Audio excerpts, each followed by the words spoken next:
What's up, wankers? Hello, Vankers. How's everybody doing? Welcome back. Yeah, Matt, you just keep talking, baby, because it's been a bad day. I don't know. Brian, he was very fast. You were so fast. You were so fast. So fast. He was like, weekend. Hey, shut the fuck up, okay? Dude, just shut up. He does that every race, though. He talks like that to him. Like, you're amazing. You're amazing. You're a superstar. Anyway, that's the least of it. But I'm not happy either. I'm not happy either. There's this quote from Lennon where it's this race. There's this quote from Lennon apparently where he says, "There are decades where nothing happens, and there are weeks where decades happen." This was one of those races where I'm like, whoa, whoa, whoa. Yeah. Who knows? But it seems like Oscar's the new WDC. Who knows what's going to happen? Lewis it's just over. I've never seen this happen. Like if you were to do a draft of like who just fucking bins it, right? Lewis is like way like one of my last picks, like down there with Max.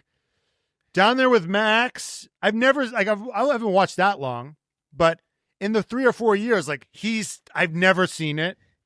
Like I would put him ahead of Leclerc. I've seen Leclerc bin it for no reason. I've never seen Lando's down there. I've never seen Lando bin it. I've never seen used to say Alonso. He's been throwing it away a couple like he's like him and Max are right down there. I've never seen Oscar just throw it away just random lap. I mean, these are just like even George will throw it away occasionally, like when he's really pushing. So it's just like, it was like, whoa, what are we watching here? In the start of the race, right? We thought we were about to see Max make a mistake, and he was like, no, I don't make mistakes. Yeah.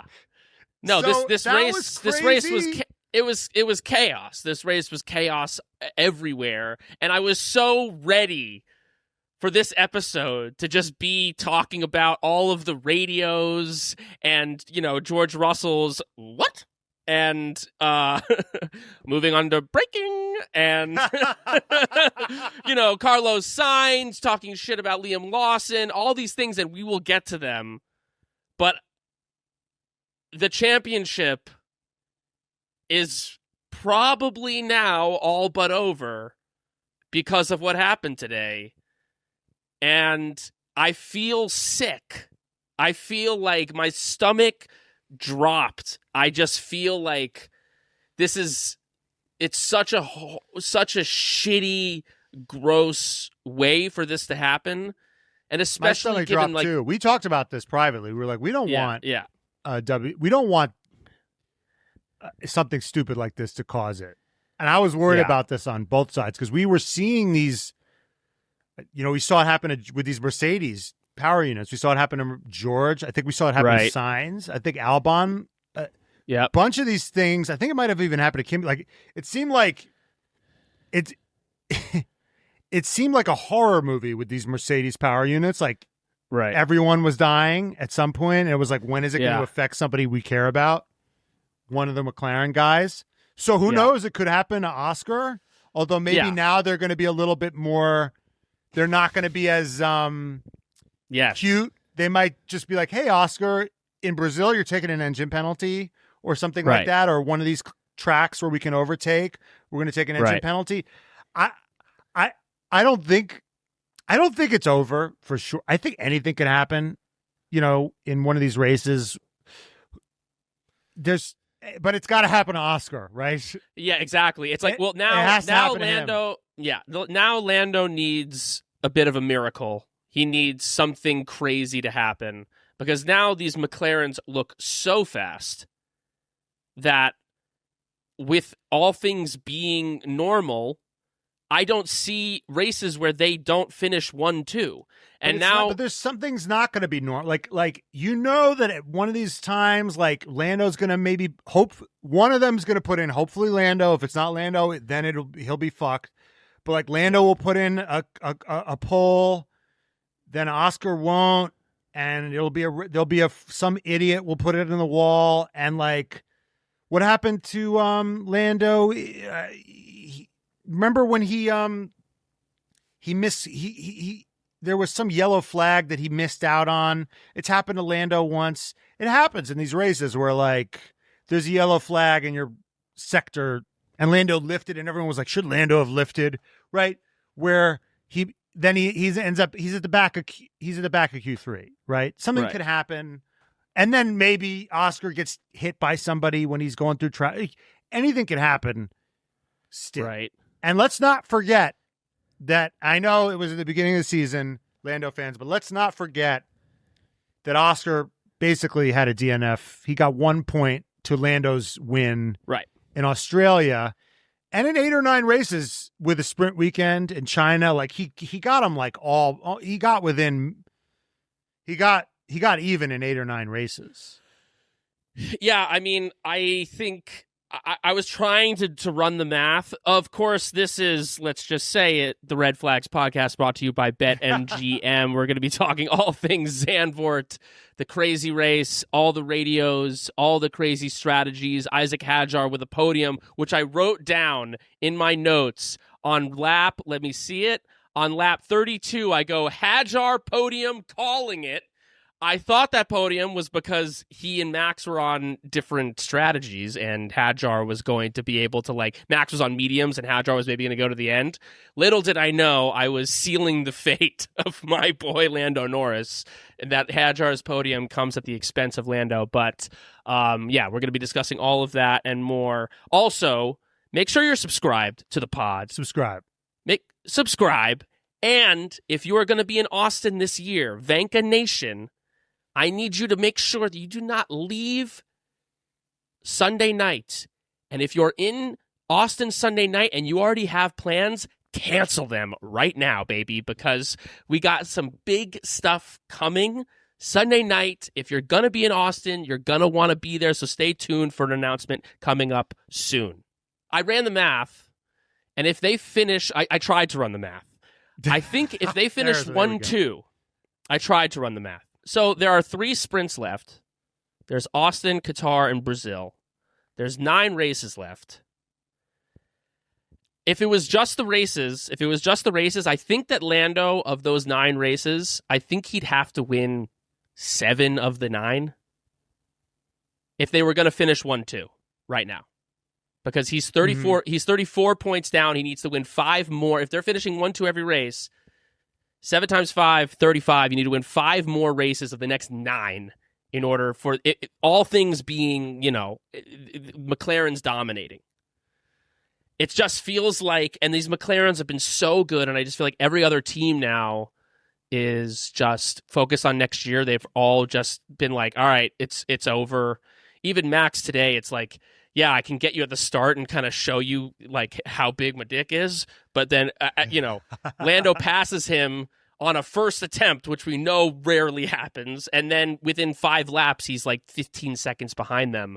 I don't see a world where if unless something catastrophic happens to Oscar in one of these races and Lando takes the win and can kind of nullify this, that it feels possible, which just sucks. But who knows? Maybe anything can happen. I'm just feeling very dejected right now that, all things being this weekend, Oscar had a great weekend.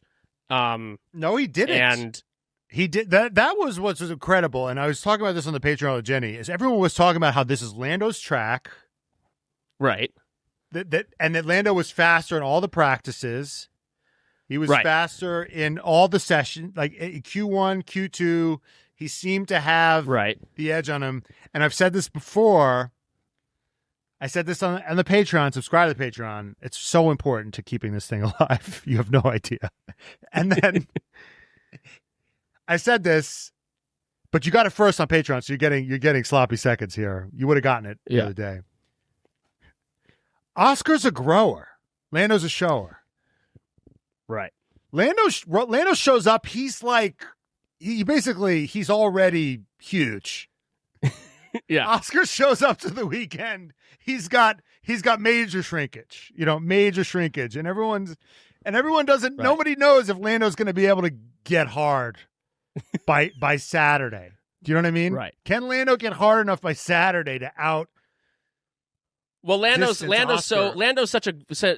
so big when he drops trowel that you're like, does he even need to get hard? He's already hard from the get-go. He gets there FP1 and he's like, he's on the pace, whereas Oscar takes him a little bit of time. He needs the right music and the right temperature in the room, and he can't be distracted. And then but then comes Sunday, he's fucking ready to go. He's ready to go. He's ready to go, and yeah, and he just pips him at the last last possible sector, at the last possible run on the last in the last lap where it counts.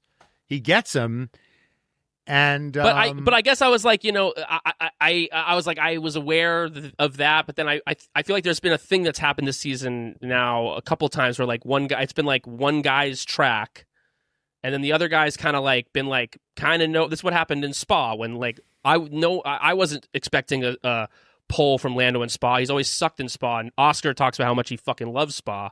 And then like Oscar was on the pace that whole time, and then in qualifying, Lando comes in cheats off of. They're both like looking at each other's tests on these weekends, and they're able to like kind of get in there and then like kind of get a better grade than the guy that they cheated off of. I used to do this all the time in high school. I would cheat on someone, and then I would somehow get a better grade than the person I cheated on, because I would be like, I would see that they'd be struggling, because I have one person that was an A person for me to cheat on. I was like, okay, you're the smartest person, and I'm going to cheat on you.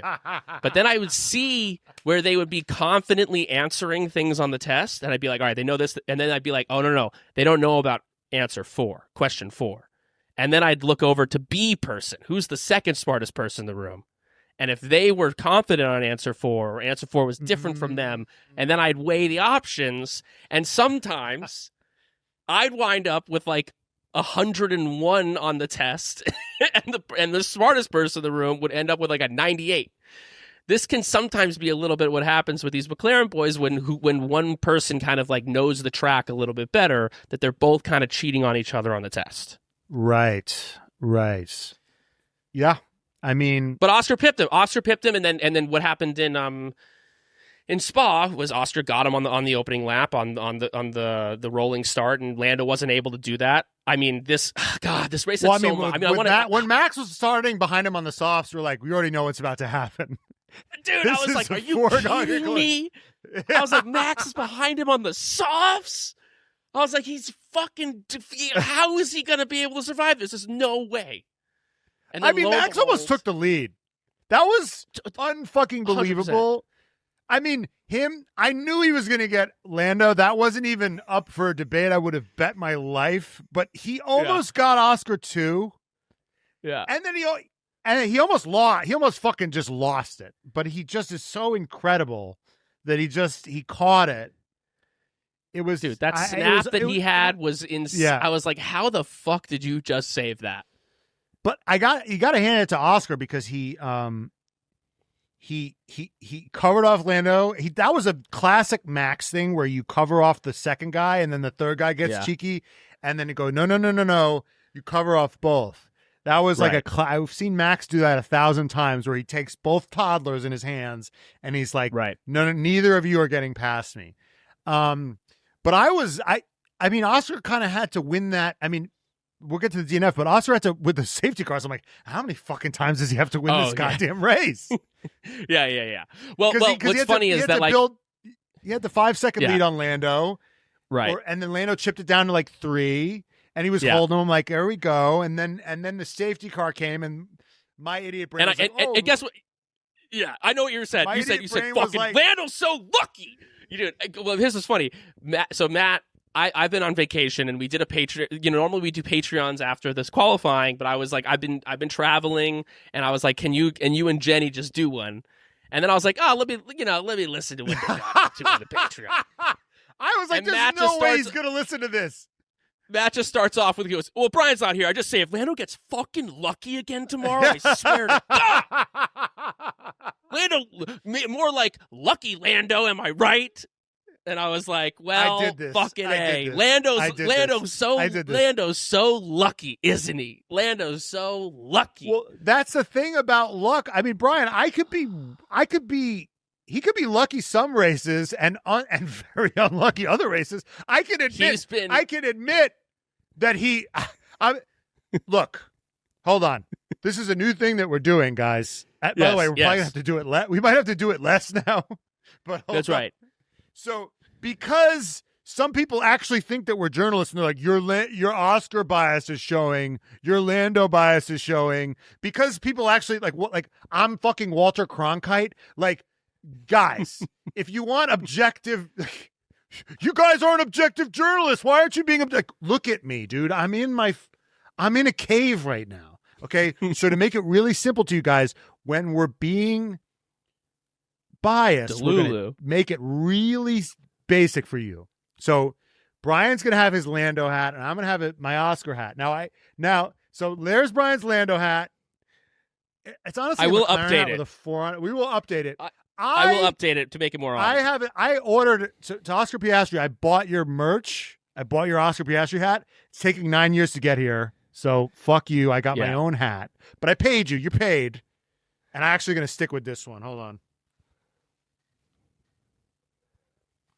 Okay, so this is my Oscar Piastri hat, which I think is pretty cool. Yeah. So this is my Delulu Oscar take, okay? Yes. Lando's been getting lucky this whole season. And finally the luck shifted the other way. Maybe it overcorrected. Maybe it was an overcorrection, but finally Oscar got some luck. Lando was handed the win in Silverstone, and he got the better strategy in Hungary, and now Oscar was handed something. See, I can admit, even in Oscar Delulu, he was handed 25 points. Handed to him. He didn't deserve it. He didn't earn it. You see what I could do? Even as an Oscar Delulu, he was handed it. See? Fuck. You see, it's so hard, Lando fans, to admit when something is fucking handed to a driver, it was handed to him. He didn't deserve it. He didn't earn it. He earned 7 points. That's it. So really, what's he up now? What's Oscar up now? 34. He should be up 16. That's what he should be up. So when it's all said and done, look at it. Take away 18 points, right? Because really, that's what he got. He got an extra 18 points. He didn't get. Everyone's like it was a 25. No, he was already winning, so he got an extra. He got an 18-point bonus. That's what he was gifted. That was what was just handed to him. So see, that's what I was saying. He didn't earn, because that was my thing with Lando. Like a little bit last year, and a little bit this year. Is like, I just wanted to see him like just take one. And he took one in Australia, and he's done a few this year, but like there were some wins that were like kind of like they kind of lucked into his first them. win in Miami, he lucked into that. Yeah, exactly. So that's all I've been saying. And don't accuse me. I acknowledge that I'm biased, but even as a biased person, I can acknowledge that Oscar got fucking lucky today. He got fucking lucky. You see how fucking easy it is to acknowledge when someone's fucking handed something? Jesus Christ. You see what I did there? Fucking easy. Oscar was handed 18 points. See? Yeah. Oscar was handed the points. He lucked into it. But here's the thing. This one was black and white. The thing that gets crazy is when you're just like, when like they do a different strategy and you call that luck, or it's like when it's a little bit more. Yeah, that's what's. You're like, this is black and fucking white. I don't know what you're talking about, Brian. Yeah, you're like, see, isn't it easy? Yeah, it is easy when it's fucking obvious, but when it's a little bit gray. And I'm being so magnanimous to say that an engine failure is luck. I'm so magnanimous, Brian. Yeah. Oh my God. Sorry. Well, let's. I'm gonna take off. I don't really even have much for my Lando Delulu hat. I guess I don't even really believe this Brian, with my whole your chest, Delulu but I'm is like, usually that he's still in it, and the fact that you're out is really scary. I think Lando, like you were hard on the Lando train last year against Max. I was the one that's saying he's fucked from the jump. Here's the thing. I think even if if he was getting second today, I would be fully not bothered by it. I think I would still feel like he was still totally in it. I do think that he is just going to need. He is going to need a miracle, and Oscar's going to need to get unlucky, and Lando's going to need to get lucky in one of these races in order for this thing to turn around. Now, I don't know what the deal is with the engines. You know, often we see towards the end of the year, they start taking engine penalties and things like that. Now, I think it will be, if I'm Oscar Piastri right now, I'm going to my engineers and I'm like, hey, let's make sure we don't, like, run any of these engines into the fucking ground. I'd rather take maybe an engine penalty than be out of a fucking race. So, maybe there's a world where down the line, now Lando's blown an engine, he's going to take a new one. I don't know exactly how all that kind of shit works. They're probably both going to Oscar will probably take one. They're going to take one preemptively, probably. Right. Yeah. Now if I'm Lando, you know what's the move? You know what really the move is? Yeah. If you're Lando, you got to start making your own luck. You need to maybe a certain corner. You need to send it on the inside on Oscar. Yes. Well, there was a moment towards the end, dude. There was a moment at the end of that race when they were doing the fucking 50th restart where Max was behind him on softs and they were and Oscar was on hards or like 4 laps to go, and I was like, "Hey Max, aren't you and Lando good friends?" I was like, "Hey, baby, that was stressing aren't you me guys?" out. I was like, because he's at Zandvoort, Lando's his boy. Yeah, like, but he didn't do it. He didn't do it. And then best case scenario, they both wipe out and Hadjar wins the race. Oh my god. Okay, dude, well, we commissioned a Hadjar shirt. Yes. And it's been taking a minute. I was like, he better not fucking win. He better not fucking podium, and we don't have the shirt ready. I'll be so pissed. Yeah.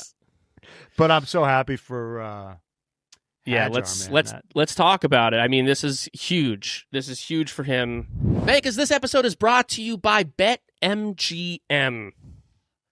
This season just got interesting.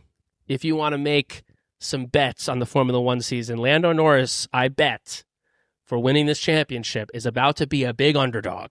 And if you're part of the Lando Hive and you think he's still got a shot at this thing, you can put some money there. F1, every race, you never know who's going to be the third person on that podium. You can bet on that with BetMGM. And guess what? If your bet doesn't hit, they've got you covered. So you can see what's new at BetMGM. You can score bigger when you win with boost tokens, odd boost tokens, and more. Even if your bet doesn't hit, they've got you covered with no sweat tokens. Sign up today at BetMGM, and you will have access to countless betting options, including new look, same-game parlays, teasers, live bets, and so much more. Take advantage of these offerings, and be sure to use the bonus code DADDY, because we're fun, when signing up to receive up to $1,500 in bonus bets if your first bet loses. So if you haven't bet on BetMGM, and you're part of the Lando Hive, you want to put a little money on Lando Norris to win this championship, guess what? If it doesn't hit, they've got you covered with the no sweat tokens.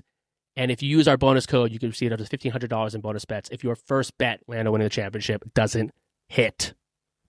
See you on BetMGM, Bankers. Gambling problem? Call 1-800-GAMBLER. Available in the U.S. Call 877-8-HOPE-NY or text HOPE-NY 467-369 for New York. Call 1-800-327-5050 for Massachusetts. 21 and over only. Please gamble responsibly. Call 1-800-NEXT-STEP for Arizona. 1-800-BETS-OFF for Iowa. 1-800-981-0023 for Puerto Rico. First bet offer for new customers only. Subject to eligibility requirements. Bonus bets are non-withdrawable. In partnership with Kansas Crossing Casino and Hotel. See BetMGM.com for terms. U.S. promotional offers not available in New York, Nevada, Ontario, or Puerto Rico. It is very, not to immediately bring it to this, but it is very bad for Yuki Tsunoda.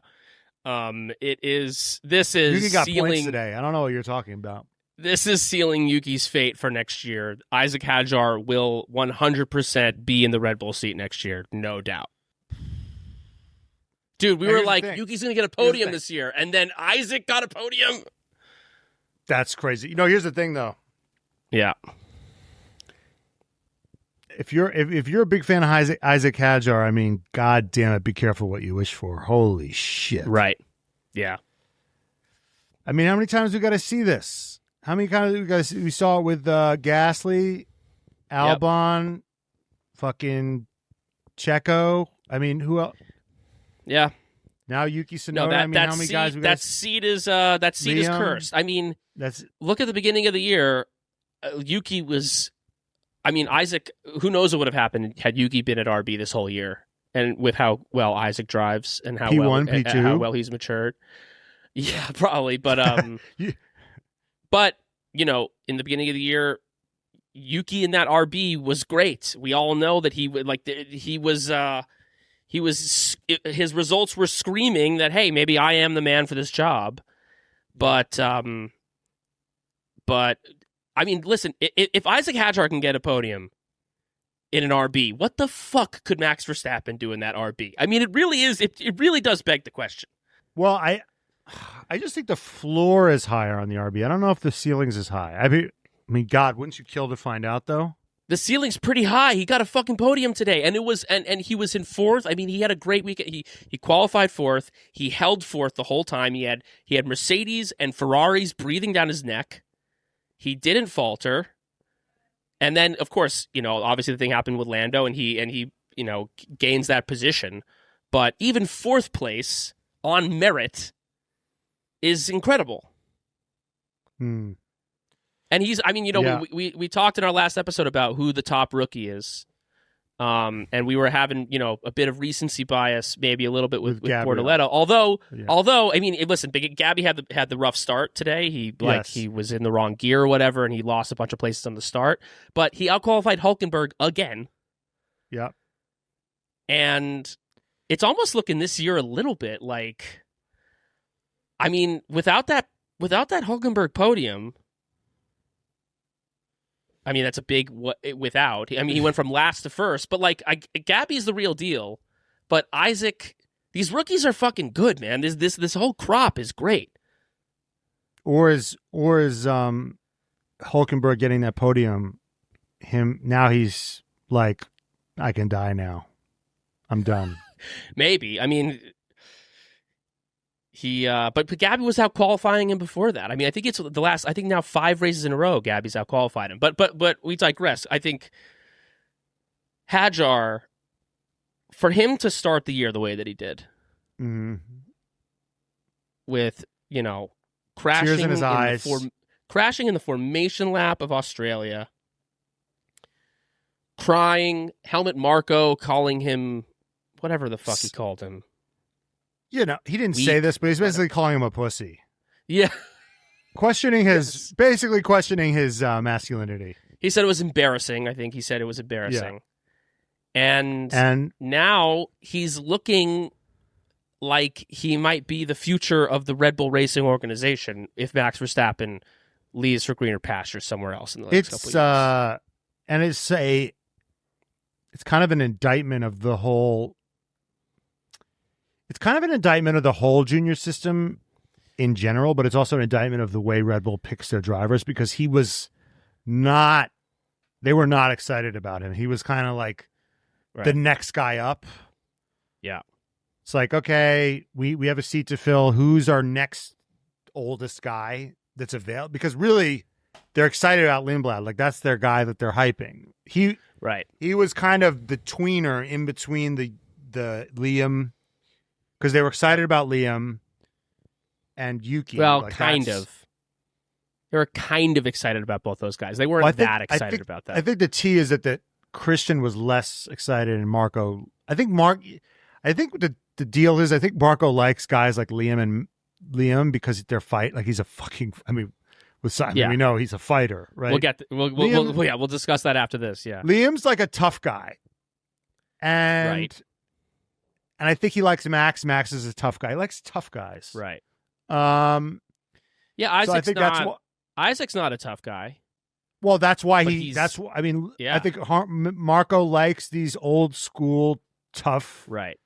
Don't fuck with me kind of racers, and that's why when Hadjar cried, he didn't like that because that's sort of modern and evolved. That's sort of a modern, maybe more evolved thing to do. Right. And it's proving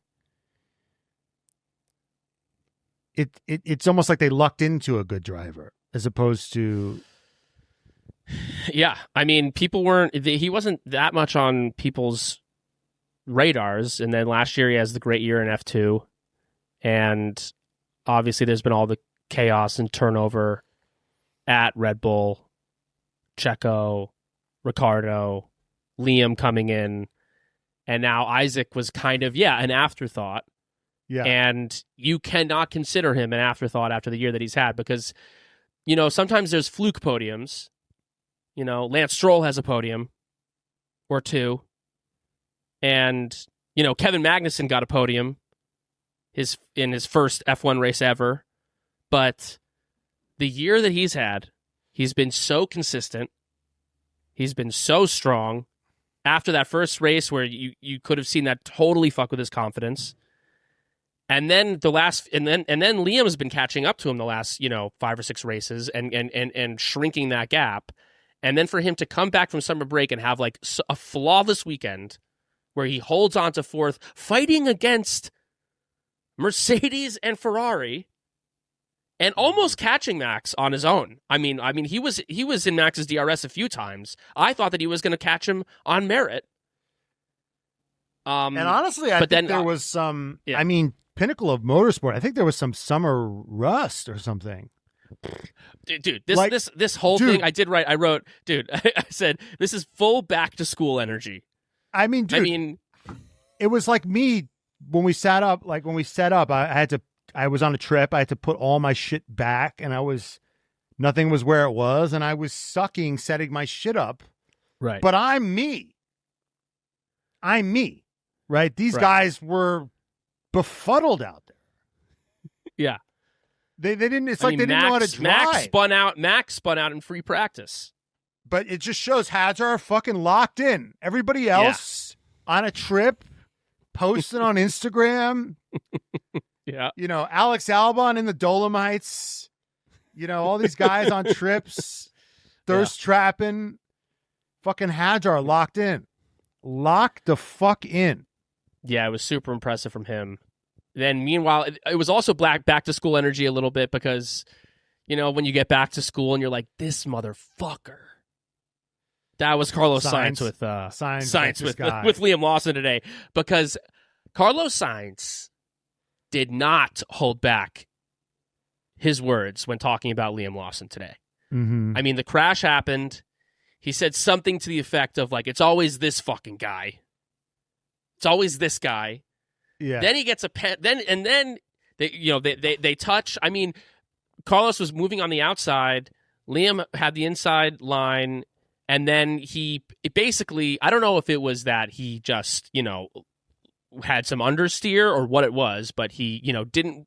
His car drifted up, makes contact with Carlos. They both get punctures. They both have to come into the pits. Carlos is completely irate about this whole situation. He is just so stupid.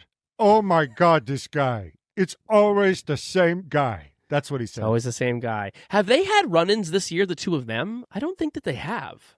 But I think... But Liam's had run-ins with a lot of people this year. Here's the thing. Liam seems to... He's now cleared out all the Spanish-speaking drivers now. He's had run-ins with Checo. He's had run-ins with Alonso. Yes. And now Sainz.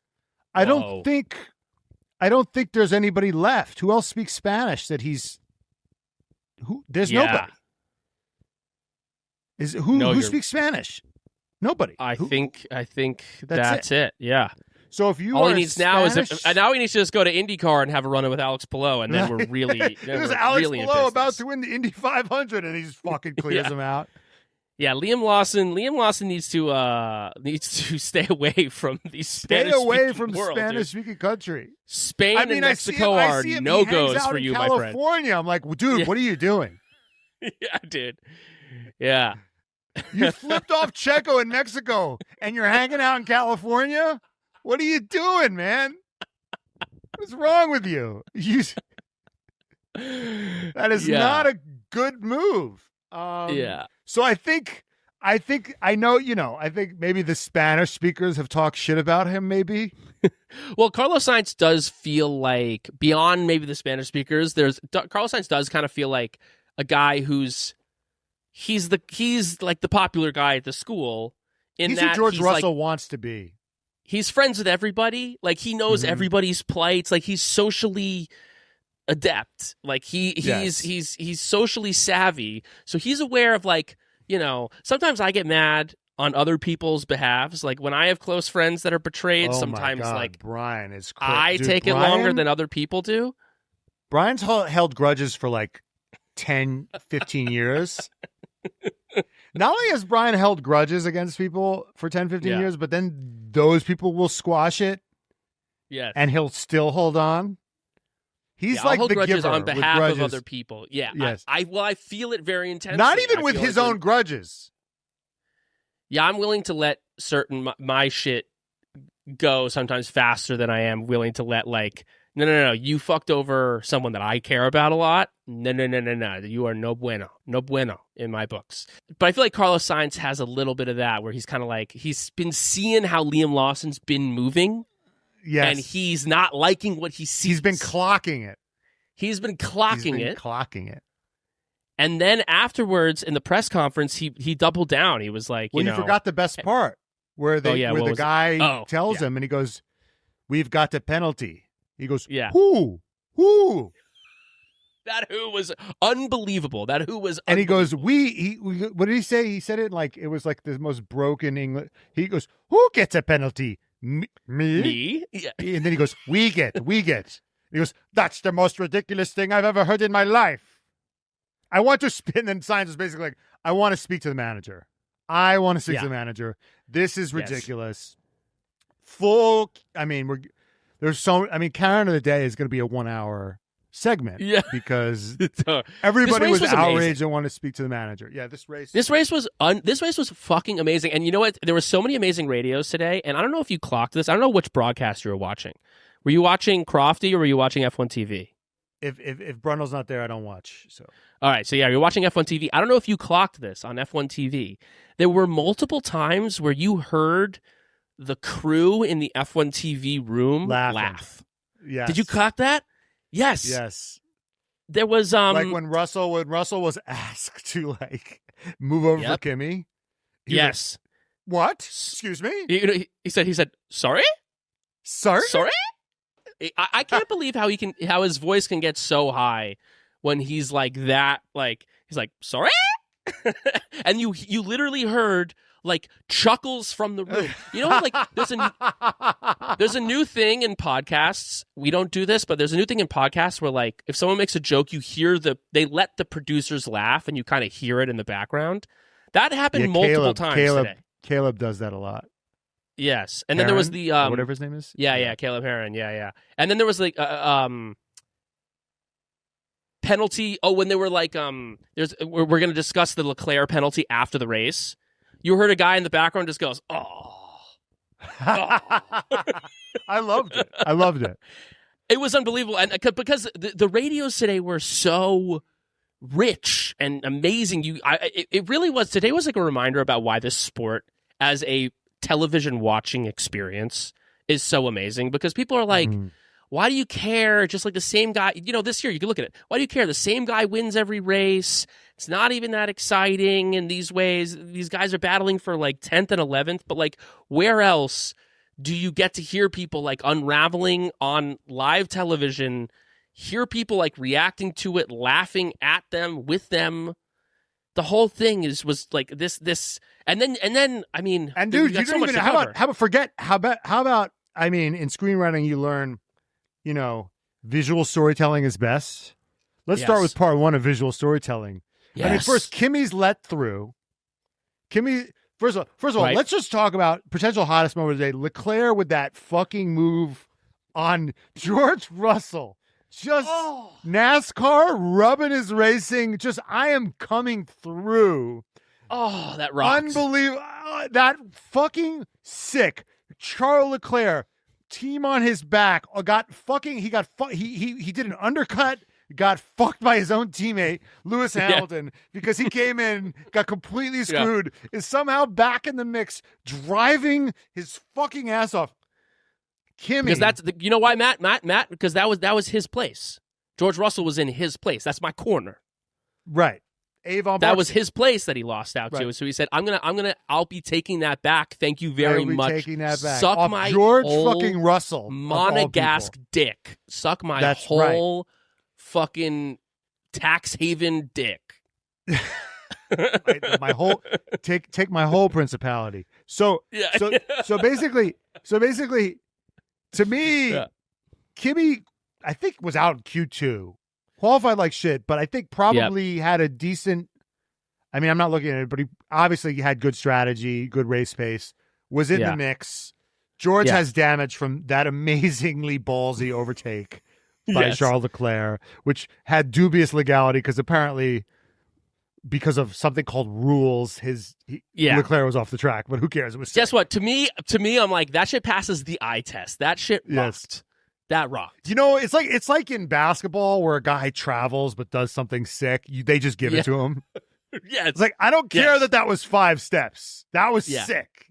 Like where LeBron takes 5 steps, like does a sick dunk. You're like, fucking, I didn't see shit. It was really more like, it was like 3.1 steps. You know what I mean? It was like, it wasn't so egregious. It was like, it still felt like, that, you know. He went for a gap that was technically there. That gap did technically exist. And it was very close to being okay. Yeah. I think I remember I was watching a Knicks game once, and I think Steve Francis took he had a fast break. No, sometimes the NBA is they take 2,000 steps to do something cool, and they don't ever call it because it's like, what are you not going to let them do a cool move? Like, we're going to just kill the sport. You're going to kill the sport if you call that. But so then anyway, George has damage, and then Kimi is let through. So now I think Kimi's on a good tire. I think he's on a soft, so he's got now Kimi gets a full, he's now has main character energy. He has power. Right. And as Robert Carroll says, power reveals. He's like, I'm the guy. Yes. It's me. I'm so flat, but you know what I mean? That's the energy he's having. And I was so mad at him for that. Yeah. You are not the main character here, buddy. I know. And then he fucking crashes into Leclerc, and this is why it's my favorite sport, because he crashes and Leclerc's like, it's a shame this had to happen. I'm out, blah, blah, blah. And then to see a Ferrari driver, this guy's getting paid $20 million a year. Yes. And I guess he just was like, I'm not going, but our race is over. Lewis is out. We're done. And he's just sitting in this collapsible chair, this $15 chair. And he's sitting there drinking. And then it cuts to because they realized that wasn't cinematic enough. He decides he's just going to sit in the grass.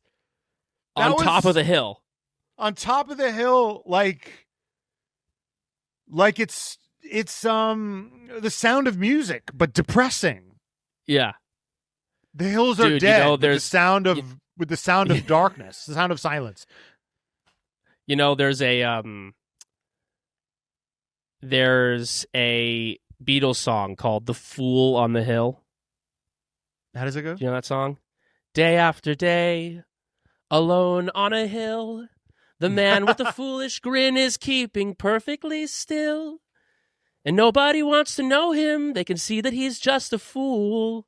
And he never gives an answer, but the fool on the hill sees the sun going down, and the eyes in his head see the world spinning round. I mean, this is about a guy actually who's a savant and sees the world clearly, but Charles Leclerc he's the fool on the Ferrari. He's not an idiot savant. He's just an idiot. Yes, dude. Just the idiot I mean, it was so cinematic to see him on that hill, and that hill was Ferrari. It wasn't even the best shot. I mean, then we got Lando at the end. I know, but just people choose to die on certain hills. You know what I mean? Yeah. And it was like, was he just doing that? He was that just like a PR statement? Like, this is me right now. I have no idea, because then later he's on the hill and somehow he's obtained a cell phone and he's like watching the fucking broadcast. And he's like listening. It was when Lando went out, and he was like, "Wait, what's happening?" Like, and he's like trying to listen to like see what happened to Lando. He was like, "What was he doing?" It's like, dude, just go back. Why don't they go back? Maybe he was in a part of the track where like he'd have to cut through fans, and there wasn't a path back. But I can't imagine there was no way for him to get back to the paddock. Or maybe he was just like, I don't want to go back there. You know what I mean? It's like he. Well, there are some. We've done this before. You leave where at dinner. Like, you get in a fight with your family. You leave dinner and you don't go home. Like, I'll see you fucking later. Well, we've done this before where like you can see the paddock, and it's like he can't go through. Yeah, won't let you through. And they're not going to let Leclerc, even though he's Charles Leclerc, they're not going to let him through. Right. He'd have to go all the way around. Maybe he didn't have the right passes. They're very strict to these F1 races. Let me tell you. They're like, "Where's your pass, sir?" Dude, we've been like, "Hey, hi, we have an interview with an F1 driver," and they're like, I'm like, "I can show you the email." They're like, "Well, but actually, they never let you this part of the track without a." Yeah, but sometimes they never like it. Sometimes like you could see where you need to go. It's like across, but they'll never let you across the track, even when there are no cars. They'll never let you across. Right. Yeah. So maybe that was one of those situations. But it was just he's just sitting there, and that was so incredible. Oh, but at least he took his. I mean, Lando. I mean, as an actor, how much is body language? You can't see his face. He's just got his helmet on. But I mean, how much does that body language tell you? That's right. 90% of communication is nonverbal.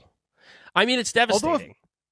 Although if you're, Lando, honestly, in the post-race interviews, he's. I mean, I don't know what he's like. What's really going on behind the scenes? But we used to see, dejected, depressed in this post-race. He was just kind of like, it was unlucky, or like, it's just like it happens. It was what it was. It is what it is. It was basically his sentiment, which I was pretty, shocked by. I don't know what to expect from him these days. Well, Mr. Lando Norris. I could understand that in the sense that it wasn't his fault. It was out of his control. Because now, and also, like, if he loses this championship by a not crazy, as long as Oscar doesn't just like fucking put him away, right, he's gonna at least have it. It's not his. He's gonna have this to fall back on. That might almost be like a relief. Like, yeah, if it would be more devastating in a way if he just like lost it on a more meritorious grounds. Totally.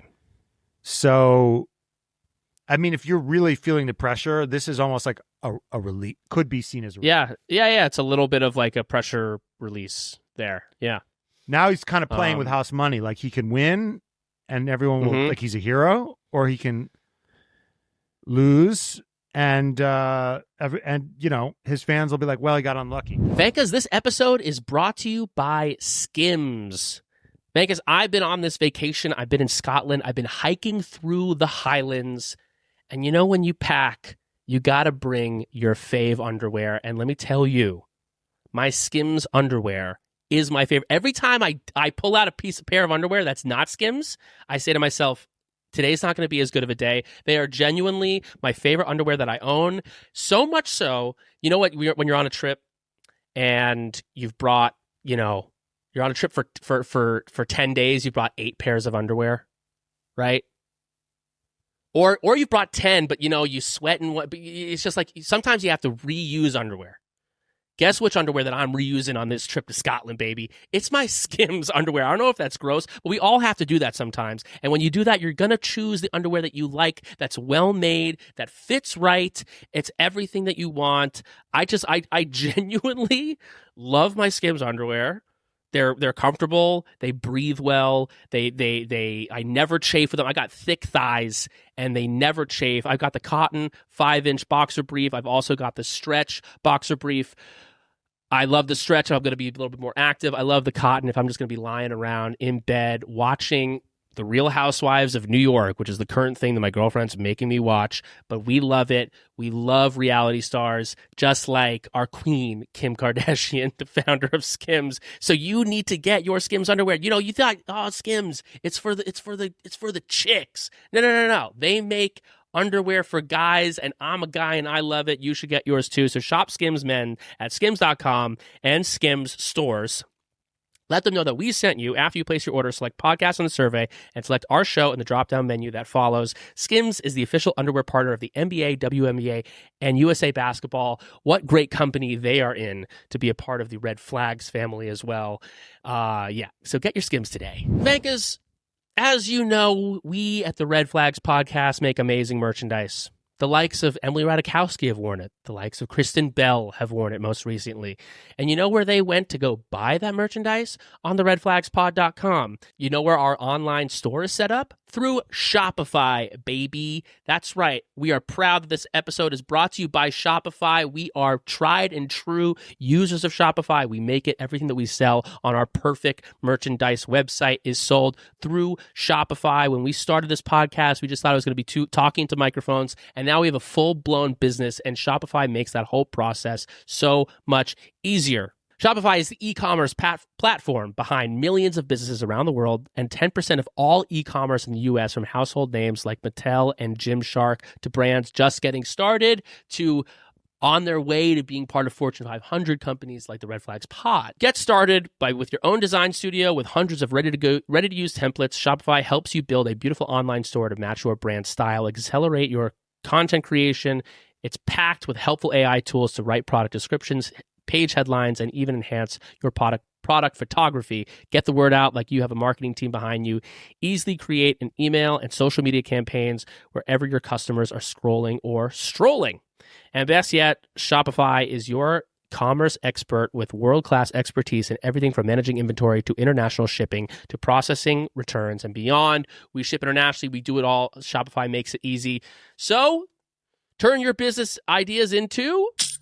That's right, with Shopify on your side. Sign up for your $1 per month trial to start selling today at shopify.com/redflags. We've had many people message us saying that they've used our code for the $1 per month trial. That's a great deal. Use our code. Get your business started today. Go to shopify.com/redflags, shopify.com/redflags, shopify.com/redflags. I think that it's interesting.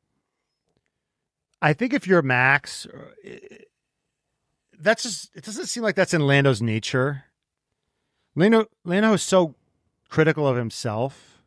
Right. I've never seen him get angry at the team.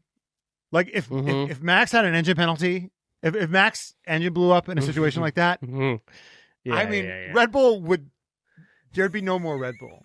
You wouldn't have energy drinks anymore. Like you'd go to your bodega and they'd be like, well, the guy at your bodega would be like, I don't know, something happened with the supply chain. We don't get them anymore. Something happened at the factory. It blew up. Yeah. This company would cease to exist. His wrath would be so insane. I don't know if he I've never seen him freak out at them. Like they've fucked him before. They've screwed him when he was in his hunt against Max. Yeah. They've screwed him with strategy. So I think you we've can't kind even of get. gotten a preview. Right. Jenny points out he gets a little passive aggressive. That's the most he gets. In Baku, remember with not Baku in Hungary last year, he got he was like, well, let him catch up to me. Right. You know what I mean? He didn't rage. Or in Monza a couple years ago with Daniel, he's like, are we sure, this is the best? Okay. He was a little snippy. Right. A little, but not George Russell. What? Right. Yeah. Excuse me? They wanted Kimi to pass him and he was George Russell had damage and they were asking to swap places for sixth. You know what I mean? And George was outraged, right? Lando was asked to give up his first fucking win to Daniel Ricciardo. And he was like, Are you guys sure? Like, you sure this is so we've seen this before. He doesn't really have it in him to get mad at the team, at least publicly. Right. And I don't know. See, I don't know, Brian, I think you could say that that's something like admirable that he doesn't. I don't know if that aspect of things is like, as much as Max is like, that's just who he is. I don't know if raging at the team when like you have an engine, I don't think that necessarily does it. I mean, I think that like, if anything, you could say aspects of that aspect of Max contribute to negative things about like what he brings to a team. Like, there's holding people to like a high standard if they really. I think there's been other times where Lando's been could have been more justifiably angry at his team than like an engine blowing. And that just feels more like shitty luck of the draw. Mm-hmm.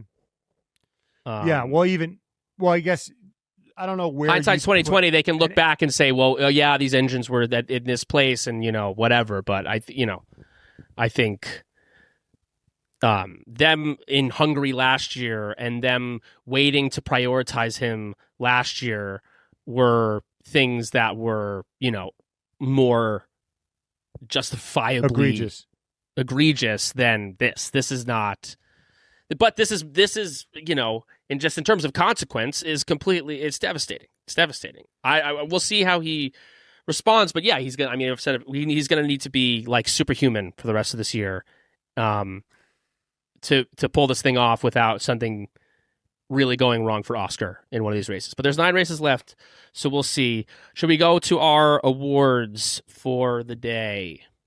Mm-hmm. We've got hottest moment of the day. Okay, so we've got Max's start. Yes, it's competition between Max's start, and Charles's overtake. Charles's overtake. I think it's probably Max's start because he got away with it, whereas Charles, with this penalty, depending on what happens, he might have to take a penalty in Monza. That is so fucking stupid. Yes. That is so crazy that because Kimi Antonelli took him out, yeah, he now has to take a penalty in his home race. Dude, Kimi Antonelli, Italian. Not anymore, baby. Not Citizenship anymore. Revoked. Citizenship fucking revoked.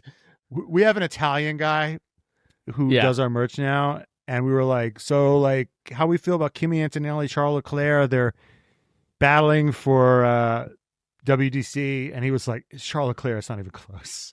Yeah, we gave him the hypothetical.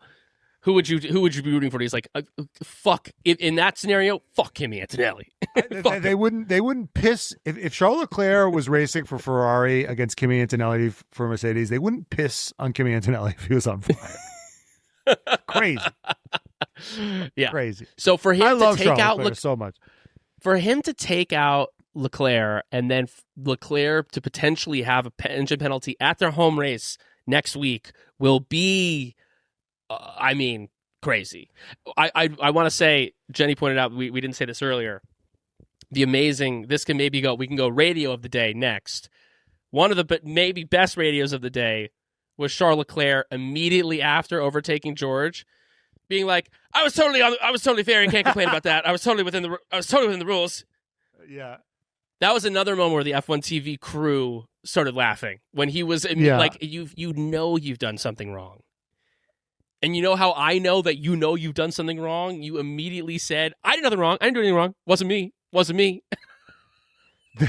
I mean, it's that, or I mean, who gets a penalty? Me? Yeah. And then the guy was like, we get.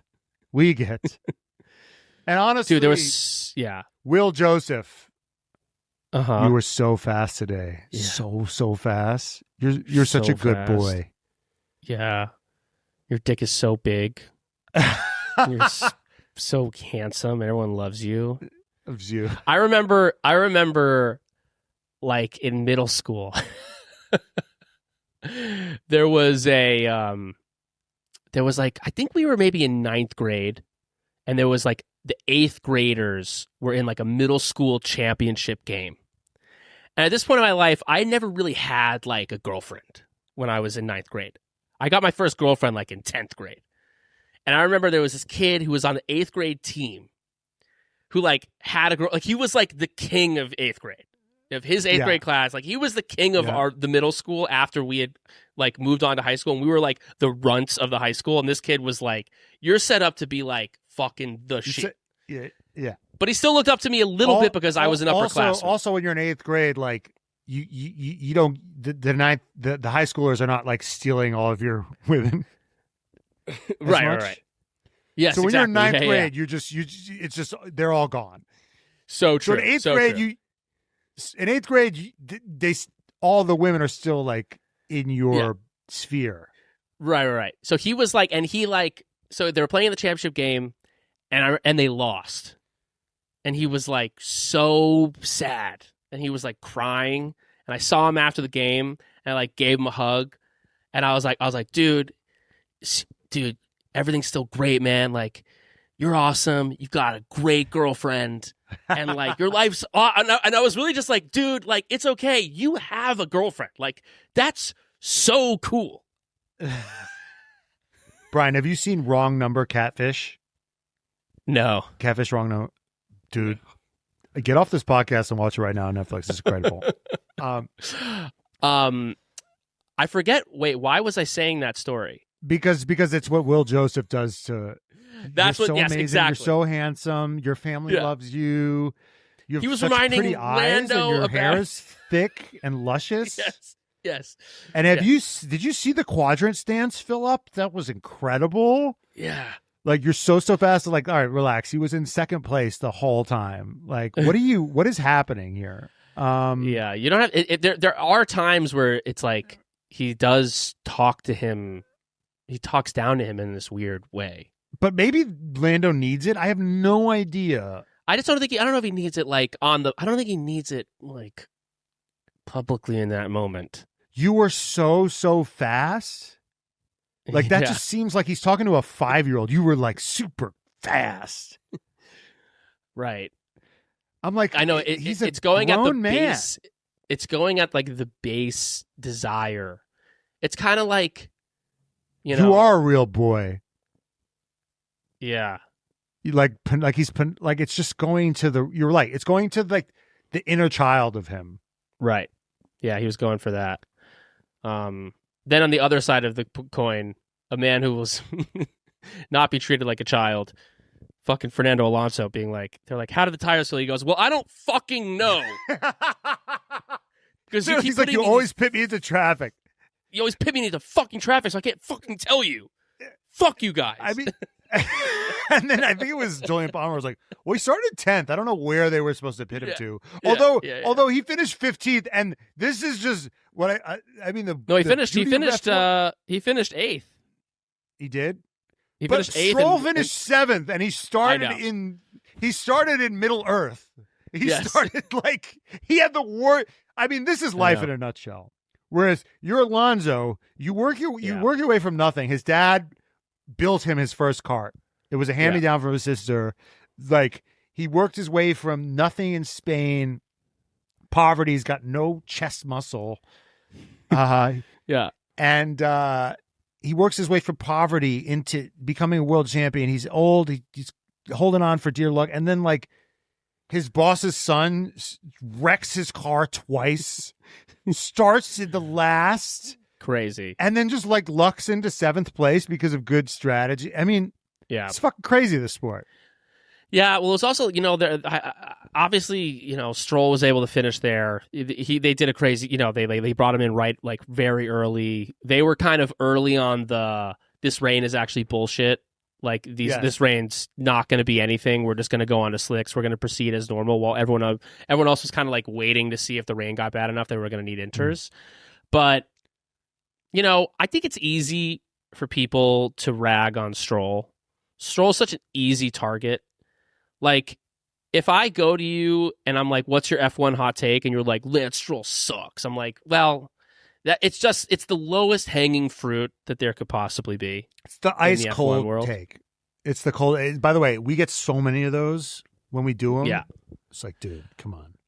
But and I think kind of for that reason, a little bit like it's like I don't. Everyone's already fucking kicking him. It's like, why do we need to kind of contribute to that? It's already it's hack. All that being said, when he crashed in qualifying, I was like, you've got to be fucking kidding me, dude. Like, get this guy out of here. I really was just like, because they looked so quick in free practice, and it was just like, you're coming in Q1 when you like have a Q3 car, like you don't need to be doing crazy shit. And after he totaled the fucking car during free practice, they spent all night fixing it, and then like within 2 seconds of Q1 starting, he's crashed the car. And he was like, so we're good, we're done, right? Like, I don't have to go. Yeah. Like, he didn't even want to. He didn't even want to be there. They're fixing the car for a guy who doesn't want to be there. Just go. Just go do something else. Just go to something else. He's All not right, even let's that keep it. slow. He just lacks these sort of spatial awareness. Yeah. And he like doesn't like want to be doing it, and it's obvious. Yeah. All right, daddy of the day. A lot of people saying Hadjar. Do you know who looked like my father today? Who? Zach Brown. Just looked like he was wearing the weight of the world on his shoulders. He looked so... How dejected did Zach Brown look on that pit wall? Yeah. Like, because he knows. I mean, that is a lot of... We're projecting a lot, hole. but I think he... Well, I just think that's a lot of emotional work he's going to have to do now to get Lando back in the harness and pull it. Yeah. Think about how many conversations he's had with him dreaming about this moment to get him to this moment where he could win, and then just to have it dashed before their eyes like that. Yeah. I mean, the way Will Joseph talks to Lando makes me think that he needs a lot of emotional support. Right. And I think Zach Brown has got to be part of that support system. And he's just like, I mean, you know it. You know it when you see something and you're like, this is going to ruin someone close to me. And I am about to put in this. There goes my whole day. It's true. Week. So fucking true. You know, you see something that happens in the news, or or to something, there's someone. Well, you know what people's triggers are, right? It's like I know, like, oh fuck, like certain things happen sometimes, and I'm like, oh, this Matt's not gonna like that. Yes, like, or whoever, like someone, people well enough. Like, oh, this thing happened. Oh, Brian's gonna be in a bad mood today. This is like whatever. You're just aware of what people's things are. Now, I don't know. I think you made an astute point, maybe a little bit like it might be a harder hole for him to crawl out of had he been the one to fuck it up. Right. In which case, honestly, to an extent, maybe Zach Brown is going to take this whole thing even harder than Lando because, like, maybe Lando's like, you're right. Maybe he's like, I can always say, I had that bad luck in that moment, and I was able to win more races, and I was able to get within X amount of points, and maybe I actually would have won the championship or whatever.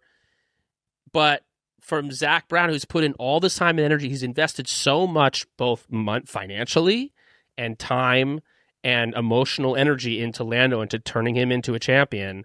And who knows, this might be Lando's only shot. And for this thing to happen in this way, it is like it could be the project that he's put years into never coming to fruition. Yeah, no. So I think, Daddy, I like it. I mean, he looked. Usually he looks happy. He was standing there at Helmut Marko. Yeah, and I couldn't tell the difference between the two of them. Their energy was exactly the same. You had the Helmut Marko like bleak energy. I'm going Karen, Zach Brown. I like it. Karen of the day. My God, so many. It's got to be either George, Sainz. It's got to be George or Sainz, right? Yeah, I think it's probably more George. I think Sainz has a little bit more reason to be pissed off. I guess George, like, Charles threw that crazy move on him, and then But there was a time earlier where he was like moving under braking. He was like, moving under braking. Sometimes I think shit like that is how he comes. Yeah, like ratting out. Yeah, like that's just his favorite thing to do is just snitch on people. Being a stickler for the rules. He is. I'm in Scotland right now, and it's all very Harry Potter. I walked to Hagrid's hut yesterday. Guess what? Hut's not there. It's just the area where the hut was when they filmed it. And guess what? Couldn't even tell where it was. We thought it was like further. We walked up like this crazy steep hill. We're like, Jesus, they said it was a short walk. Found out that the hut was actually like 15 minutes further down the hill, and we had not even realized that it was there. But I'm in the land of Harry Potter. There's Harry Potter shit everywhere. I like Harry Potter as much as the next person, but the whole economy like around the books and the movies is crazy. It's crazy. But he's giving head boy vibes. He's just like George Russell is with the teacher, smiling as they're like, there's like that moment where they're all like kind of they're in the secret room and they're learning. It's like Dumbledore's army, right? They learn about the secret room, and Harry teaches all of them how to use their Patronus. Wow, this is coming out of the annals of my fucking brain. And then at one point, they hear like a bang, and then I think it's actually because the headmaster like gets, I think Chen to like rat them out or whatever. But it would be like George snitching on them, and he's there like with his arms crossed with like a shit-eating grin on his face, like, "Yeah, got you guys." That's George Russell. Yeah. He's standing with the headmaster and like watching you get punished. Yeah, he does. Yeah, he's a Slytherin, right? He's Slytherin. Big time Slytherin. Big time Slytherin. All right, and then red flag of the day. Red flag of the day. It's got to either go Kimi Antonelli for just. Oh, totally. Is it Kimi? I mean, Kimi Antonelli, or is it Will Joseph? I don't think that's that bad. I mean, he was trying to be supportive. He was trying to be nice. I mean, it's like a little bit like, I don't know if I want to hear that.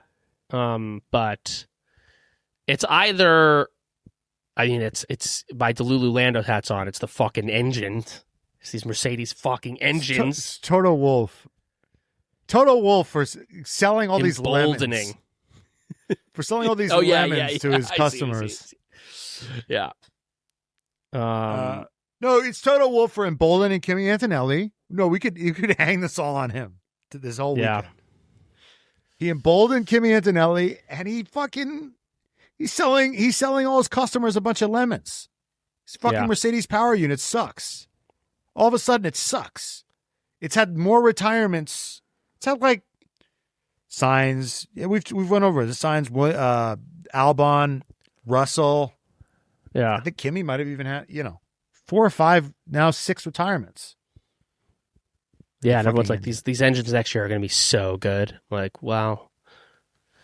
Anyway, God damn it. All right, Monza. Oh, fuck, marry, kill the podium. I think marrying Isack would be fun. Yeah, fucking Isack, killing Verstappen, and probably getting killed myself in the process.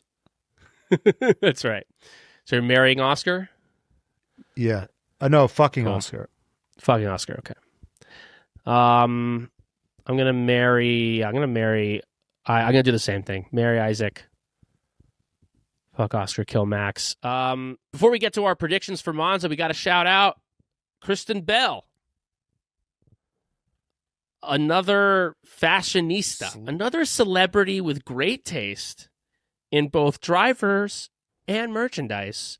Kristen Bell was on her Instagram story talking about her hair, and you look down. Oh my God, is that the shirt that Matt is currently wearing right now on this podcast? Is that our Yuki Tsunoda tribute shirt, also worn by Emily Ratajkowski? Holy fuck, yes it is. And then we tag her in it, and then she makes another post and tags us in it. What a mensch. And then ESPN, and then ESPN F1 picks it up. We do a co-post with motorsport.com where it's news. That's right. It's dude, we're literally we're influencing the influencers. Yep. I mean, Chrisabel is much more than an influencer, but she's got on Instagram she's an influencer. That's right. She's got 16 million plus followers. Yeah.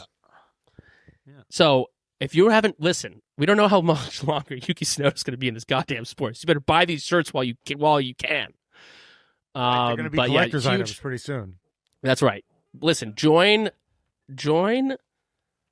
the two fucking coolest women in Hollywood, Emily Ratajkowski, fucking Kristen Bell, rocking the Yuki Tsunoda tee.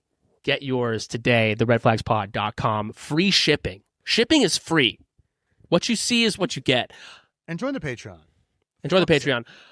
All right. Monza is coming up. Oscar Piastri said that he was very excited for it. What are your predictions for Monza? Well, he was excited for Spa, and he kind of fucked that one up too. Yeah, I mean, he won it ultimately, but yeah. Yeah, he won it ultimately, but he had to do it on track. He did it on. I think he did it on track last year too. Well, he overtook Lando two years last year too. Last year, yes. Yeah, Lando was on pole. Oscar overtook him in lap 1. Yeah. Yeah, I think Lando's gonna I think Lando's gonna drive free, and he's gonna win it. Well, he just said this. This quote just came out. The only thing I can do now is try to win. The only thing I can do is try to win every race. It's almost a big enough gap now that I can just chill out about it and just go for it. So we're going to see Lando driving on tilt. I don't know if that's a good thing or a bad thing, but Lando, I'm rocking my Delulu Lando hat.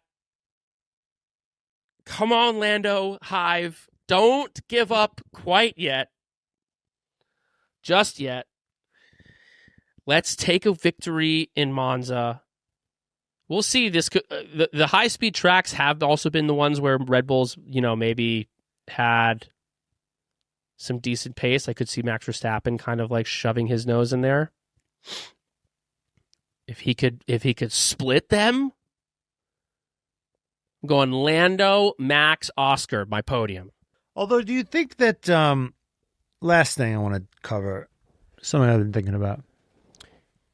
How, as a Lando fan, speaking for the Lando stands, yes, how crushed do you think Lando fans are if he loses his championship? Because I think Lando's appeal is somewhat wider than his driving ability. I think if somebody goes and punches Max in the mouth in equal equipment, that's gonna hurt his, because Max's brand is I am unbeatable, I am the best. Right.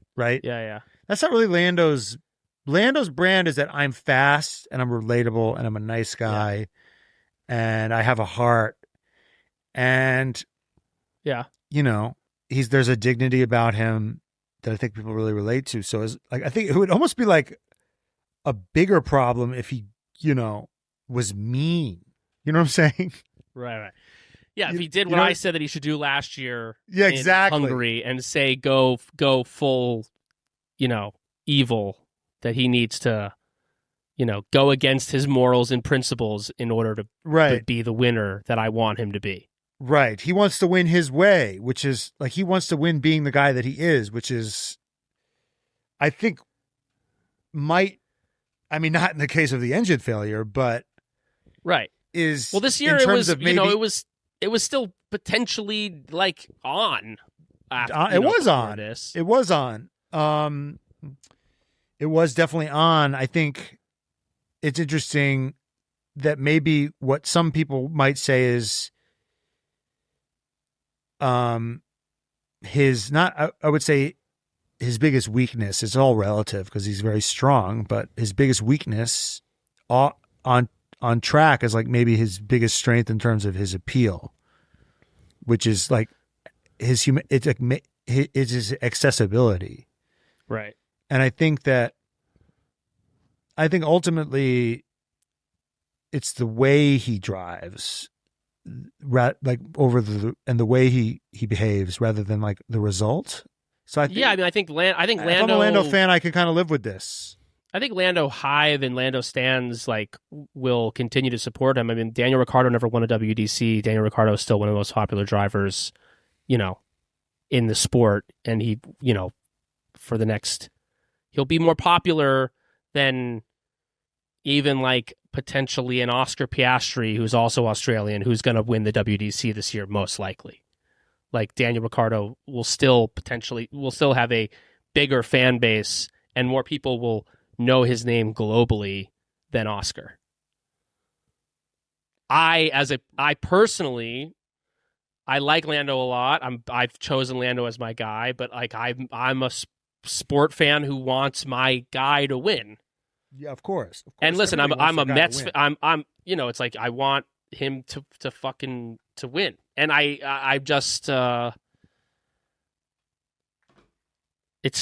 just feel like shit that it's happened this way. I would have almost rather it been that he fucked up. Really? Yeah. Because then I'd rather go down swinging than looking. I'd rather go down swinging than looking at a pitch. Now, like he didn't, it was just something that was out of his control. I don't necessarily need the cope of, well, this year was actually bullshit because of whatever. I mean, we'll see how these next races go. If he gets within like 5 points of him, I think it'll be a really big, I think there'll be a lot to say in terms of, positive things about him going into this year. And I don't know, let's remember, he's young.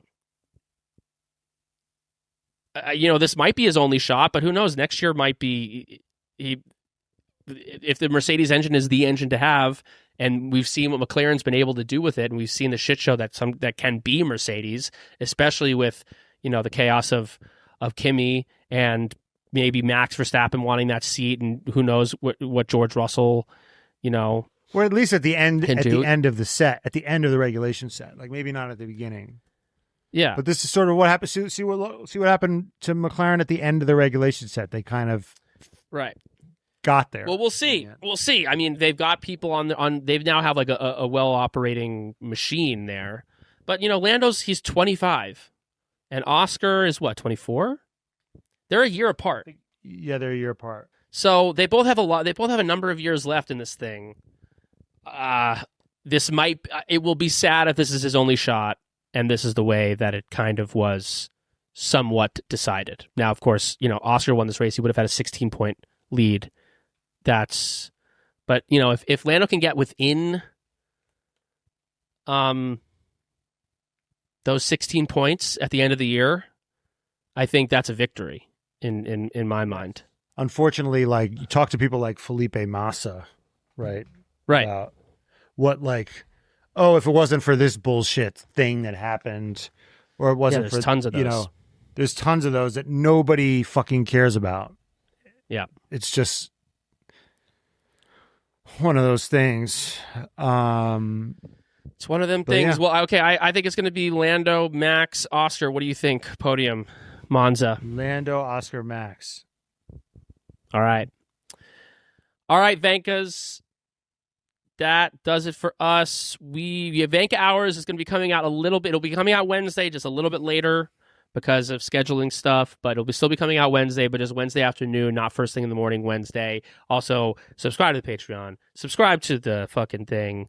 Subscribe to YouTube. If you're going to be in Austin, you better be there Sunday night. We will tell you where there is at a later time. We've been talking about the Patreon.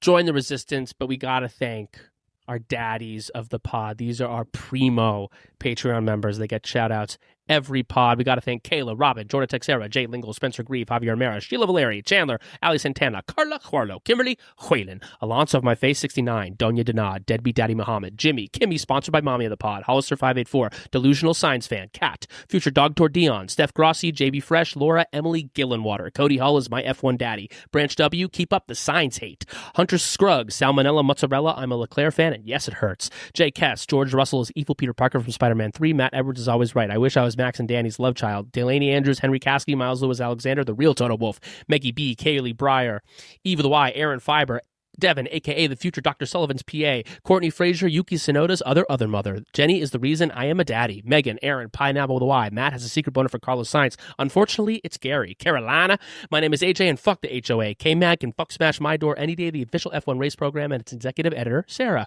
I got tickled by the Tifosi. Hey, Jet, good luck out there. Allison Sane, Zhuzh, F1 Dude Company, Trent Slickman, Code Brown, Sonoda, Jerome Ferreira, Colapinto is a fraud. Aaron, Shahid, Jeans Rockstar, Chohun, Shake and Bake, Cata, Lick My Balls, Stay Fierce, Charles Leclerc, Truth Bringer, Mama Burns, Arthur Leclerc is hotter, Carlos Sainz, OP Goblin, Right Meow, and our newest daddy, James TV02.